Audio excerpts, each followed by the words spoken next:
따르면 울릉도 프로젝트 관련된 얘기가 사실 이게 속보는 아닌데 옛날 거예요. 옛날 기사는. 거를 하나 찾았어요. 네. 그래서 이제 어저께 이제 그 빌 게이츠 관련된 얘기하면서 구체적인 빌 게이츠 관련된 사업 업적은 저희가 오후에 있는 그 증권방송 멤버십 방송에서 진행을 할 건데 많은 분들이 송 작가 너무 많이 나간 거 아니냐.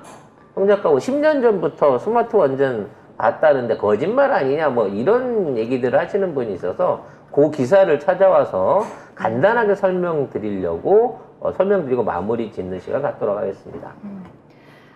김훈철 전 한국기계 연구원장이 1998년 정년 퇴임 직후부터 20년 정도 구상한 울릉도 독도 개발 프로젝트가 있는데요. 20년 했다잖아. 그럼 언제부터야? 98년, 이게 19년도에 나왔으니까 99년도부터 이 계획이 존재했다는 거예요. 네, 오래된 계획이죠. 김훈철 박사가 울릉도 독도 프로젝트에서 가장 심혈을 기울이는 것이 안정적인 전원으로 스마트 원자로를 설치하는 일이라고 합니다. 이 스마트 원전이 들어오면 울릉도와 독도는 육지처럼 변한다는 것이 김 박사의 주장입니다. 왜냐면 이제 그 섬이 발달을 못하는 가장 큰 이유가 에너지라든지 식수 공급을 제대로 못하기 때문에 인구가 막 안 늘어나는 거거든요. 면적이나 이런 것 같은 거는 준설이라든지 또는 교통편을 통해서 얼마든지 왔다 갔다 할 수 있는데 섬의 안정적인 에너지와 수자원을 확보하는 것은 사실 어려운 일입니다. 더군다나 울릉도나 거제도나 이런 큰 섬인 경우에는 더더욱 이러한 프로젝트들이 어렵죠. 안 그러면 이제 안전하게도 그 송전망을 깔거나 아니면 그 안에 담수화 설비 이런 걸 해야 되는데 살고 있는 인원 숫자에 비하면 투자 비용이 경제성이 없기 때문에 이게 어려워진 거거든요.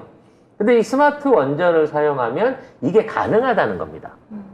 즉 바닷가에다 원전을 걸고 거기에서 원전 냉각수로 쓰이는 잔열을 가지고 담수화 작업을 진행을 하고 전기는 생산을 해가지고 지역에 공급한다. 말로만 들으면 그림 같은 프로젝트예요. 네. 근데 문제는 이게 안전성이 검증된 바가 없다는 겁니다. 이론적인 그게 구동. 제일 문제 아닙니까? 사실? 그렇죠. 네. 이론적인 구동은 분명히 확실하나, 자, 원자로를 통과한 물을 담수화 시켜가지고 그걸 먹는 게 과연 인체에 해가 없을 것인지. 아유, 예? 설마 진짜 깨끗한 물이 나온다고요?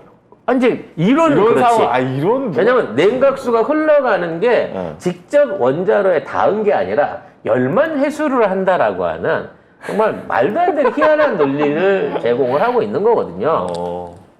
그래서 요러한 것들을 하기 위해서 몇 가지 방식이 있습니다. 가장 이제 단순한 거는 바닷속에다가 건설을 해갖고 고정물 형태로 띄우는 거예요.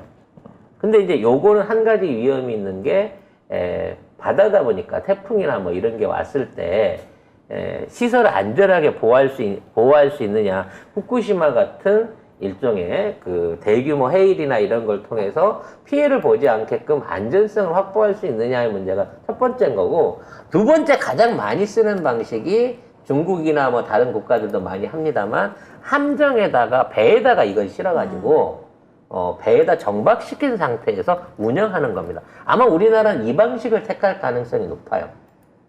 그리고 이런 방식으로 함정에 이거를 이용할 수 있도록 그동안 시뮬레이션이 많이 돼 있었던 것으로 압니다.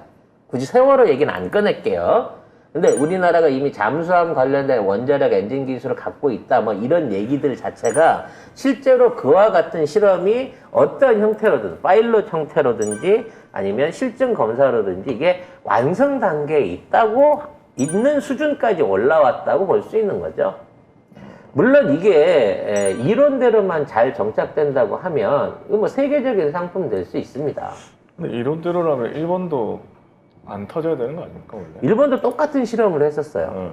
똑같은 방식으로 후쿠시마 3호기, 4호기 안에서 그러한 실험을 하다가 결국은 이제 정전사고를 해갖고 그게 멈춘 거고, 자, 문제는 그 당시에 그 3호기, 4호기 안에서 복합 연료, 그러니까 새로운 핵연료를 갖고 시험으로 돌리고 있던 상황에서 정전이 돼서 이거 셧다운을 시키라고 총리가 계속 명령을 내렸는데 이 3호기, 4호기 실험을 진행하고 있던 게 미국의 웨스팅하우스나 도시바나 이런 대기업들이 연결이 돼 있었기 때문에 그 셧다운을 못 시킨 거야.